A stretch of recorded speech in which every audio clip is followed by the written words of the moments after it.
Good morning, everybody. Yes, still morning. Just about 11 a.m. Pacific time out here on the West Coast. Hope everybody's having a fantastic day. Got a few topics to cover today that are just questions that I have accumulated, and I try to keep them in a folder and get back to them every now and then on discussions like this. So I've got a few lined out, and we'll talk about them. Various subjects. Hope everybody enjoys them.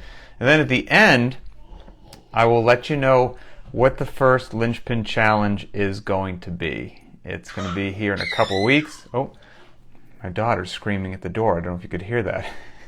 She crawls down very quickly and then beats on the door. But Emily just scooped her up.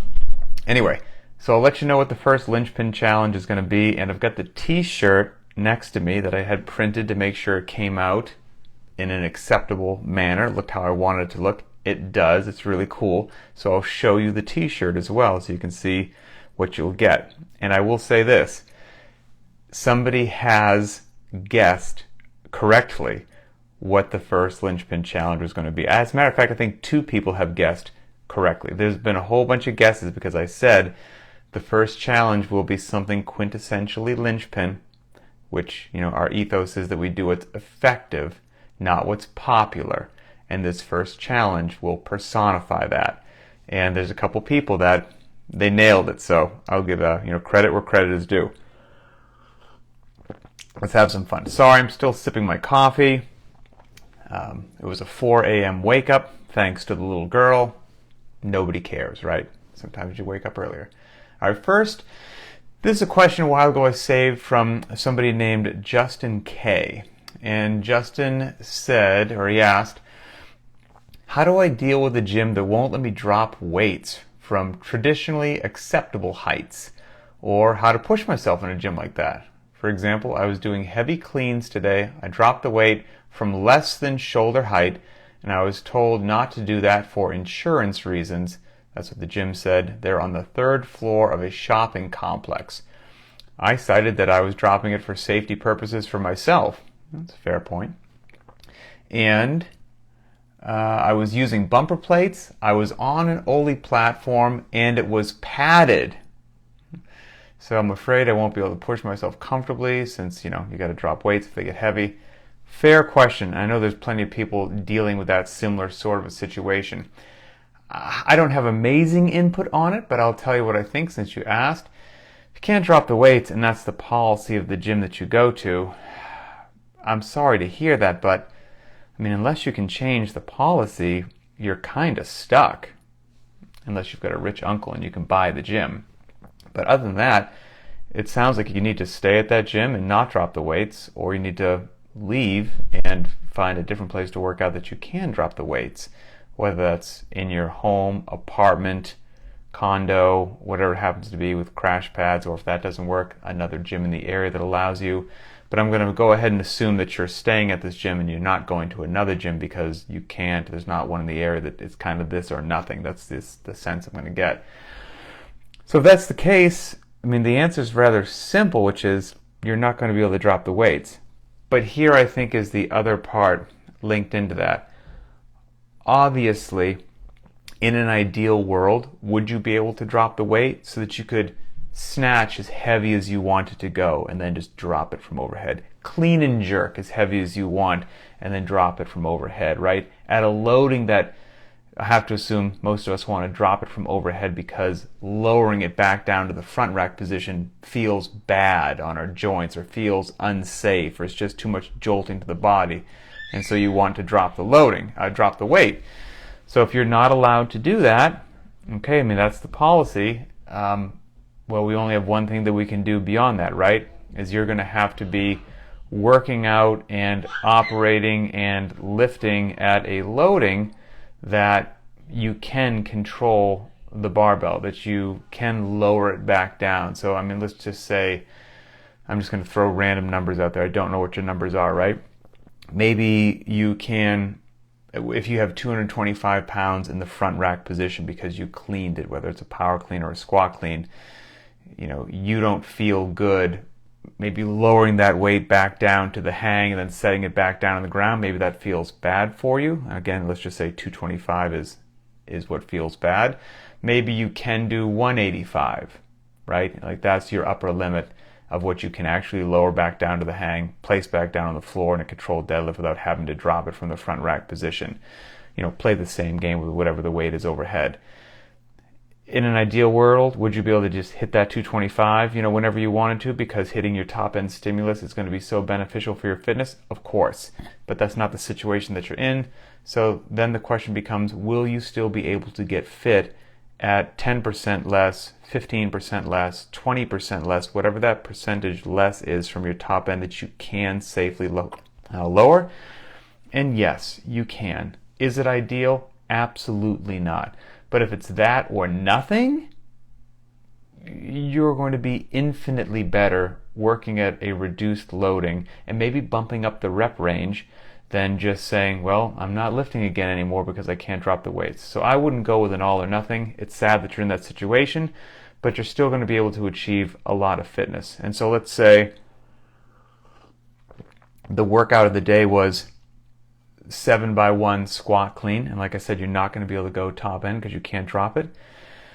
Maybe you can't do a 7x1 squat clean. Maybe you're always going to have to do a 5x5 or whatever is that loading that you're going to be able to increase the number of repetitions to make it adequately challenging to get the stimulus in that you want. Again, I know it's not ideal, but I think that will be your best bet given those situations.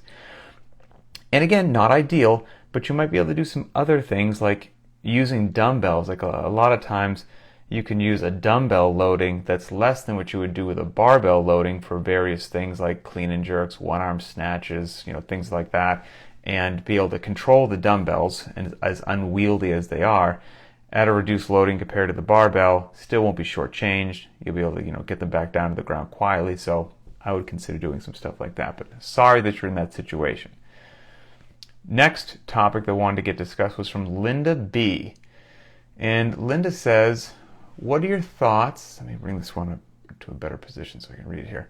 What are your thoughts on the split snatch versus the squat snatch for people who may not have much mobility or flexibility? Something like yesterday's workout, is it better to power snatch scaling or swap to the split snatch? If you can go heavier with the split snatch, as always, assuming we're able to perform it safely. So split snatch versus squat snatch. And this just brings me back to just a cool old school CrossFit legend, OG, that was known for the split snatch. And that would be Josh Everett. Fantastic guy, excellent human being. And there's just a whole bunch of old school videos of Josh Everett snatching very fantastic weight, by the way. And bear in mind, when you go and watch his videos, it's still not just good weight right now, but his videos are like 12 years old. So it was very impressive 12 years ago. And he's doing it with the squat snatch. And I see, yep, new species there, tagged Everett. You're exactly right. Josh Everett, he was the man, and a fantastic human being to this day. And Josh did it for exactly the reasons that Linda's talking about. Josh is a friend. I'm not saying anything that I wouldn't say to his face, and I think he would agree if he was in the room. If you saw Josh do an overhead squat, you'd be like, yeesh, got some work to do there. You probably don't want to load that overhead squat too much. It just doesn't look structurally and technique-wise how you would want it to. He's just tight in certain areas that did not lend itself well to a good overhead squat position. Loved the Olympic lifts, and so he split snatch forever and ever and ever, and to this day. Doesn't matter what the workout was. Was the workout Isabel, 30 snatches at 135, he was going to split snatch them. If it was a power snatch, he would split snatch it high. If it was a quote-unquote squat snatch, he would split snatch it really low, but it was always a split snatch. And it was a little more forgiving for individuals that had some flexibility or mobility issues. So, getting back to your question, Linda, if you fall into that camp or anybody else does, 100% feel free to do the split snatch. It's a great movement. Just because you don't see it frequently, that's not a ding on the movement. So absolutely embrace it. And like we say, you're always authorized to make the best decision for you. right? Doesn't matter what's popular, doesn't matter what you see on social media. What's the best decision for where you are with your body on your fitness journey? Go ahead and make that decision. If it's a scale, if it's a modification, if it's not running the clock, whatever it happens to be, go ahead and do that. But yeah, Josh Everett, ferociously fast and ferociously strong with the split snatch. So it will get the job done. And you got to be pretty darn quick to execute the split snatch, because all things considered, you may have to move your feet a greater distance in that same period of time than if you're just shimmying them from a hip width to a shoulder width to receive it in a squat snatch. So you're going to become a fast individual doing that.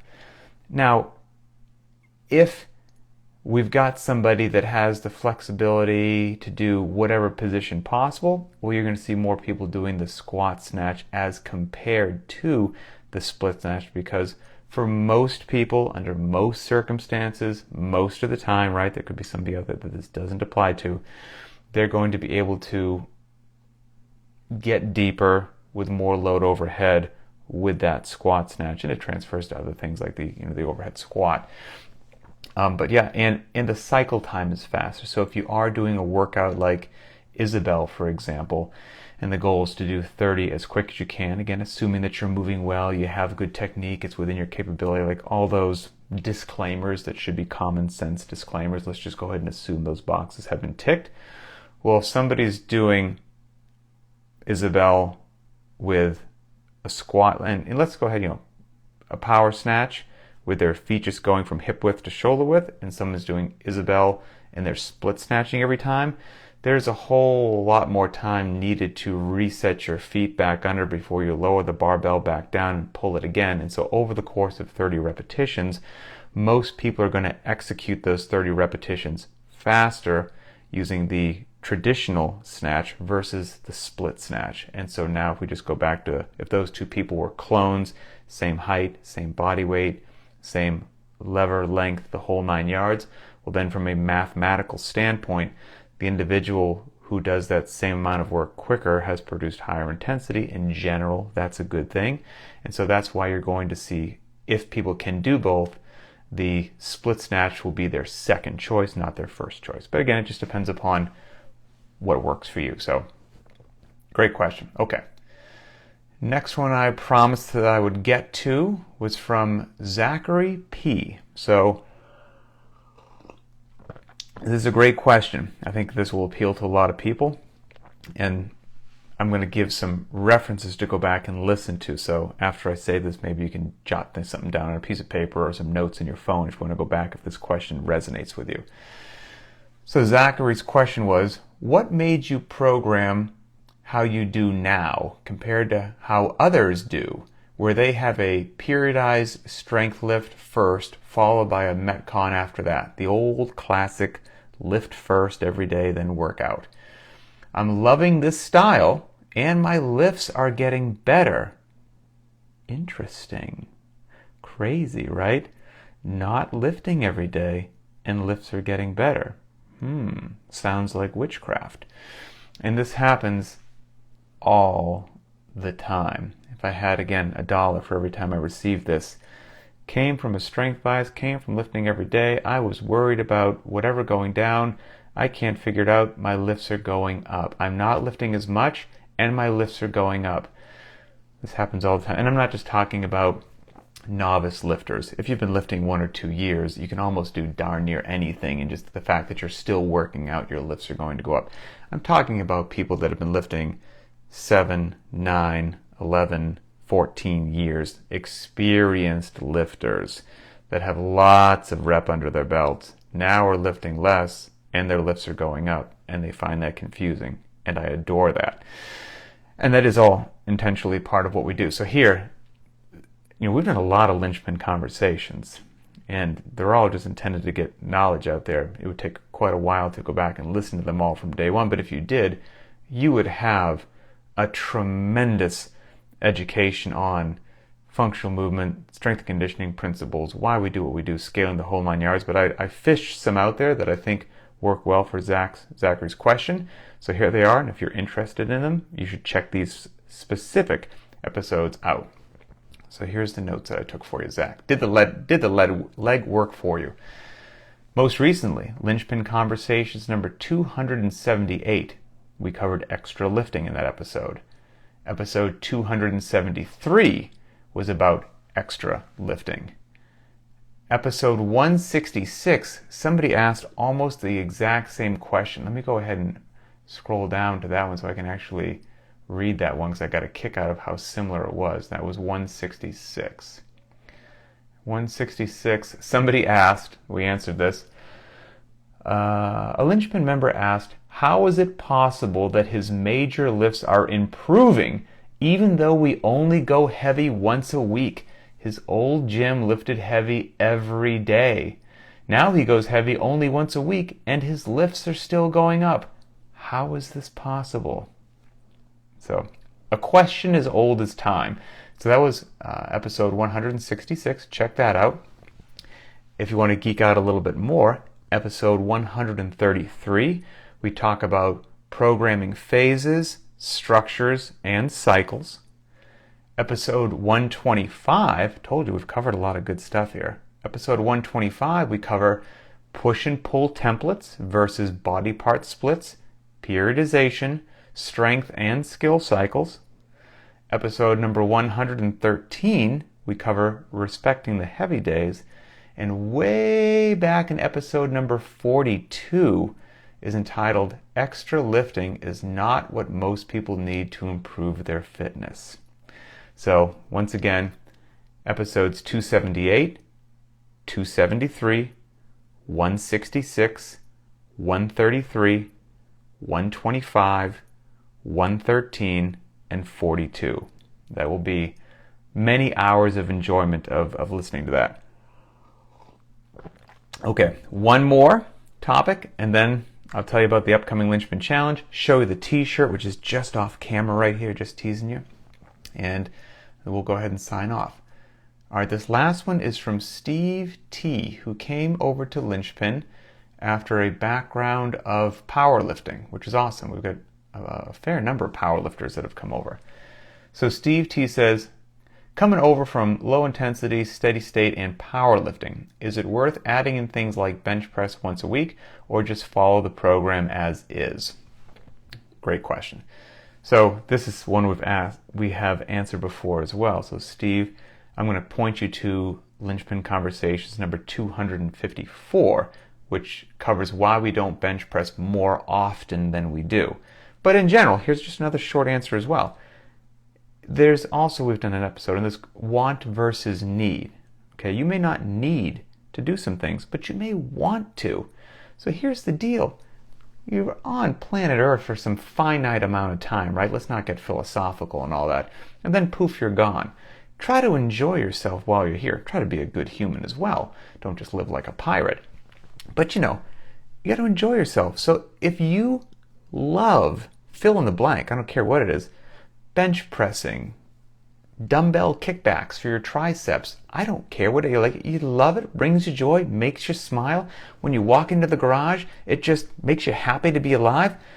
Go ahead and add some in. You're going to be fine. It's going to be great. And things like that keep you smiling, keep you fired up, keep you enjoying training. Absolutely great. Do you need to add it in? Probably not. But do you want to add it in? You might, and that's totally cool. And this is even shocking, maybe some people like to run.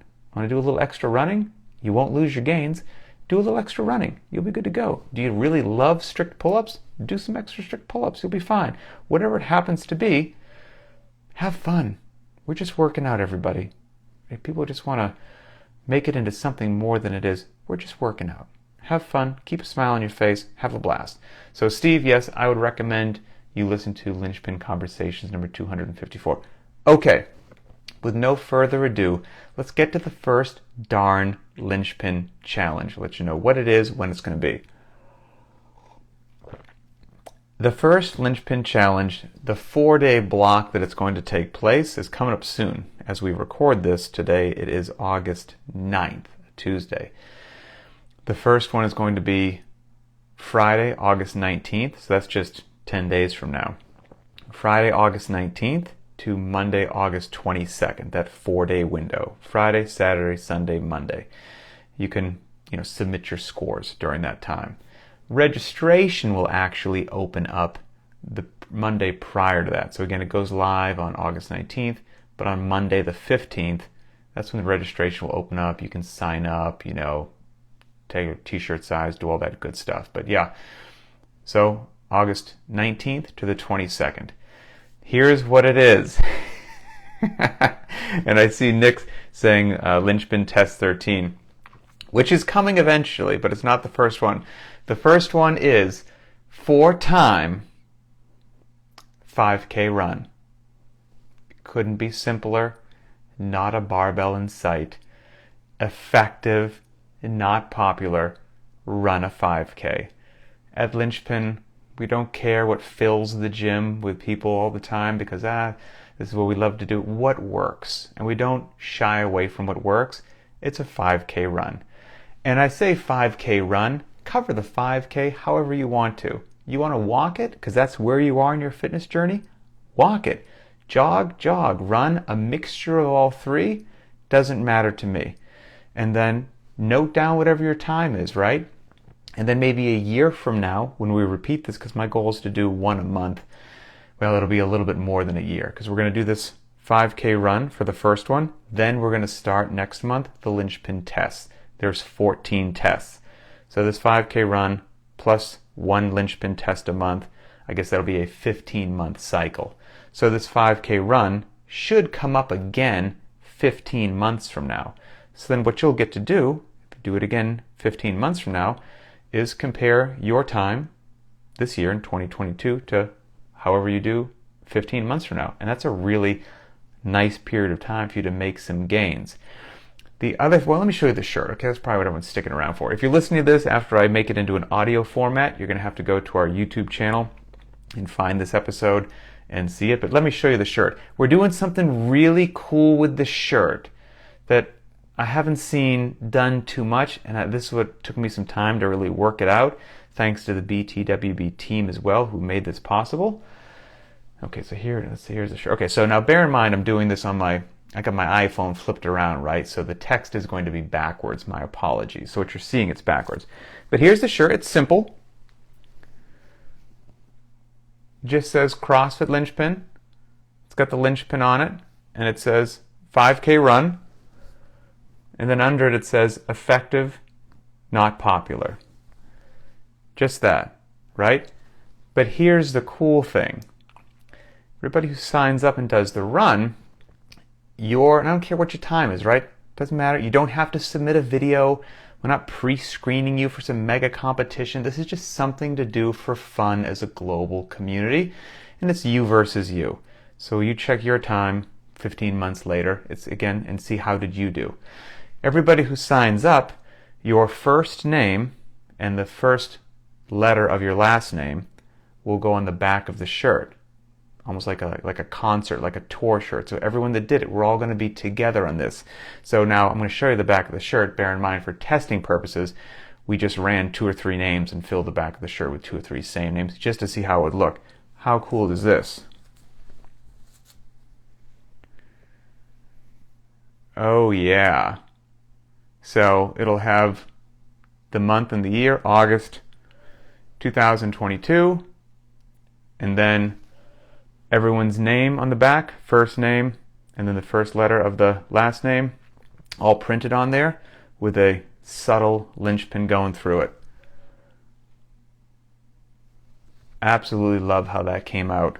Really simple on the front, classic linchpin, right? Not a whole bunch of flash, right? We're not a flashy program, and that's that. Here's my other goal, is every month, there's not going to be a whole bunch of change. The next one will say test 1, test 2. Whoever does it, does it. Some of them are really hard, so, some people won't do a lot of them. Other people do. There'll be a lot of participation. I think the black shirt will be offered every single test because it's a simple color. Everyone seems to like a black shirt. But then on every month, I'll give you a different shirt option as well. But you can always get the black one if you want. So that's the unisex shirt. There's, of course, we're going to offer a tank as well. The women like the tank. It's kind of the same deal. Tank top. Same thing on the front. Same thing on the back.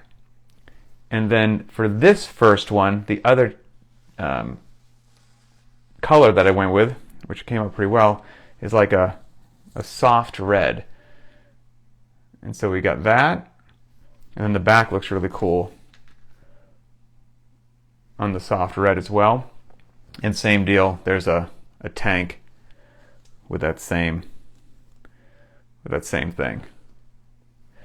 And so that's the goal. I really wanted all the names put on the back because that's what we're about at Linchpin, right? Like, it's supposed to be something that we do together. And we'll go through all the Linchpin tests to include miserable test 13.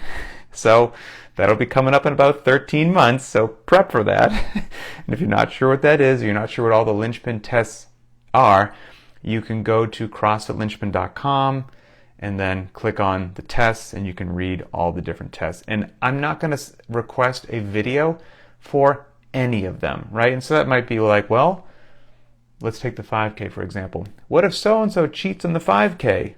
You know, they really ran a 30-minute, but they post 25 minutes or something like that, or they shortchanged it by 800 yards.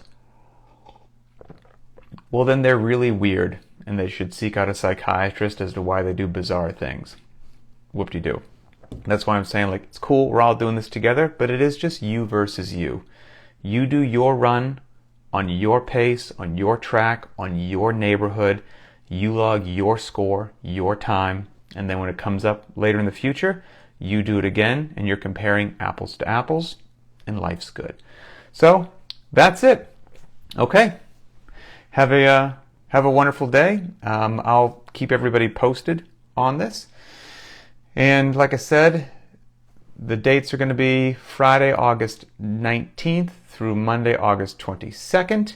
And registration will probably open the Monday prior to that, which is August 15th, which is a Monday. So have a wonderful day, and we'll talk later.